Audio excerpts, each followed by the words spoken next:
آیا خدا در سوره نور چی خبر میدهد؟ میگوید باید که زنها با ستر باشند، زنها باید بالای سر رویمال داشته باشند، پیشهای بری بسته داشته باشند، آستینهای دراز داشته باشند. این حکم خداست. لیکن من به این خواهرها چی میگویم؟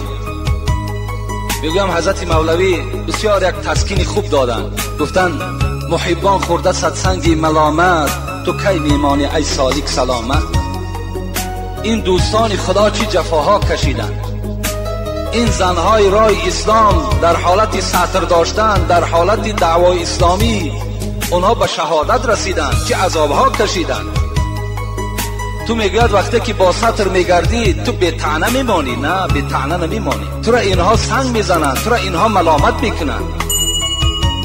به ذکر حق کسی که کرد آهنگ، ز هر سو نوکری شیطان زند سنگ. اگر کسی در راه خدا رفتار دارد، گفتار دارد و از هر طرف شیطان نوکارا شاگردهاش سنگ میزنند. ز هر سو میجکد سگ بر سری راه، نظر بر سگ مکن برو سوی الله. حضرت مولوی میگوید این کمپیرها و این موی سفیدهایی که شما را این گونه طعنه میکنن، اینها سگان هستند که میجکند، لکن تو بجکیدن این سگها از راه نمان. تو سطر تا کردن بگیر. هرچند که گردم با حیا، آبی که بی سرپوشه هست بیش و حکیم شد ورا. زنهایی که اگر سطر ندارن مثل همون ظرف‌هایی که آب میگیرن سرپوشه ندارن مثل همون هستند. آبی بی سرپوشه وای مکروه است، وای دیگر نه طهارت میکنه نه خورده میتواند. زنی که حیا ندارد، زنی که سطر ندارد، وای همچون یک زنی مکروه است، یک زنی بدبخت است. این امر خدا است، این ما پشانده نمیتوانیم. پیغمبر خدا میگوید المرأة عورتون، زن خودش عورت است. بین لعن الله الناظر والمنظور الیه، لعنت کند خداوند با آن مردهایی که به سوی این زنهای بی سطر نظر میکنند، یا لعنت کند پیغمبر خدا گفت زنهای را که تمام مردم نگاهشان بالای خودشان حواله میکنند. این زنهای بی سطر را پیغمبر خدا گفتن لعنه الله، خدا لعنتشان کند.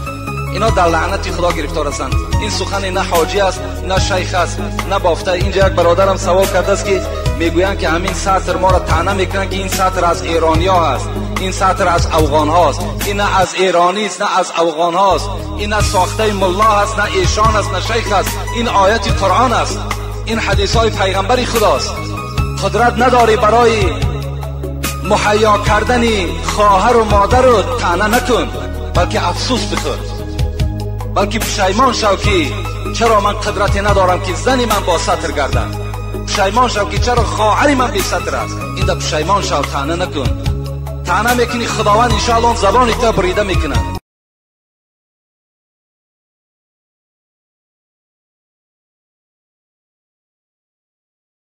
پیغمبر گفتن یکم کسی که در لعنت خدا گرفتار است، انا همون کسی است که در دنیا بچه بازی میکنه، که با این وعیدهایی که الحال گفتم اونها گرفتار میشوند. و دومش کی است؟ دومش پیغمبر خدا گفتن و ناکح بیدی، کسی که با دستی خودش حرام میکنه.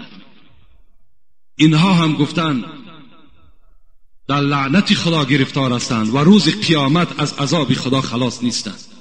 حتی رسول اکرم که در همین شمس الدین ذهبی را باب لواطه گفته، یک باب داره در همین کتابش، میگوید کسانی که با دست خود در دنیا خودشان حرام میکنن، اینها روز قیامت دستاشان حامله‌دار میشود. مثل زنی که حامله‌دار میشود، دستای اینا حامله‌دار میشوند و مردم میفهمند که اینها در دنیا جوانهای بودند که با دست خودشان حرام میکردند. اینها در میدان قیامت شرمنده میشوند.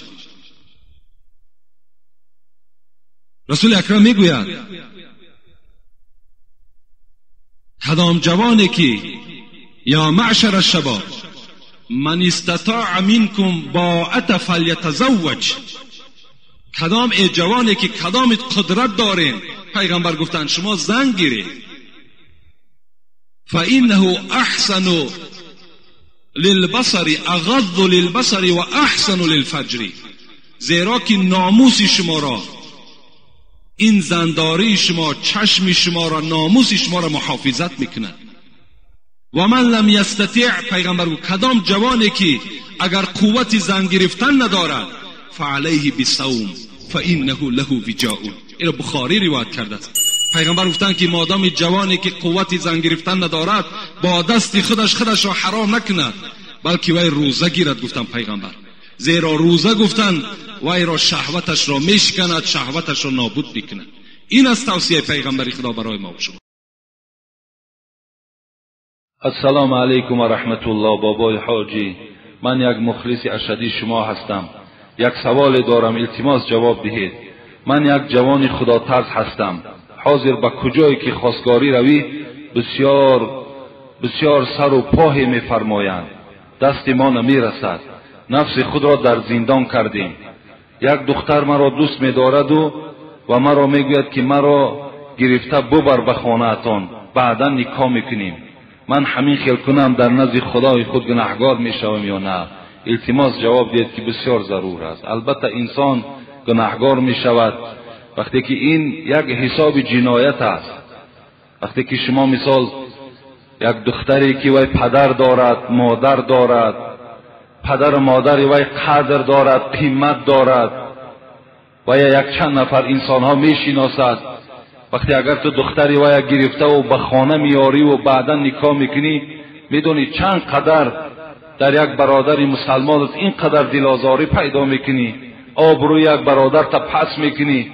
شر الشباب فمن استطاع منکم الباءة فلیتزوج و این لم یستطع فعلیکم بالصوم فانه له وجاء. ای معشر شباب، ای جوانها، کدامت اگر دستی رسا دارین زن گیرین، اگر دستی رسا ندارین تا زمانی که دستان میرسیدگی باشد شما روزه گیرین، زیرا روزه شهوت شما را میشکند و شهوت شما را دور میگرداند. و الا به این عمل هیچگاه شما دست نزنین که وقتی دعای پدر و مادری در حق تو نباشد این چگونه زندگی میشود، این چگونه بخت میشود. لیکن از همه اون پدر و مادرها، از همه شما برادرای عزیز، ما مراجعت کردنی هستیم که امروز همون برادرای مسلمانی که خانه شما خواستگاری میآید، حبیب خدا میگوید خیر النکاح ایسرهن، بهترین نکاح همون نکاحی هست که اگر همون سر و پایی که گفته است همون کم باشد. شما اونقدر مشکل نگیرین، اونقدر وزنی نگیرین. شما فقط به همون جوان نگاه کنید که اگر جوان نمازخوان باشد، بچه خدا ترس باشد، با او مثال با یک مقدار کم هم که باشد با او نکاح کرده دهید. این برای شما بهتر میشه. زیرا پیغمبر خدا میگوید سراسیمگی خود از شیطان است، لیکن در 5 حالت باید که شما سراسیمه باشید. یکتش همین است که وقتی دخترهای شما به بلاغت رسیدند در حال ویها را شوهر دهید. دیگر مال بسیار نگاه نکنید، زیرا منتظر مال بسیار میشوید. این دختر است، وسواسهای شیطانی وجود دارد، میبرد با یک مرد بیگانه گپ و گزار میکند، بعد عاقبت شما را شرمنده میکند. دیگر در هیچی که راضی هم که میشوید کسی دیگر باید خواستگاری نمیکند.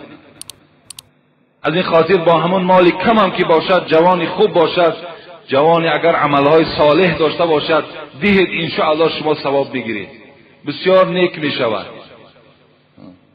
و حتی همون یک بار من گفتم شما گویم که خنده هم کردین، لیکن این خنده نیست. اگر کدامت که میبینین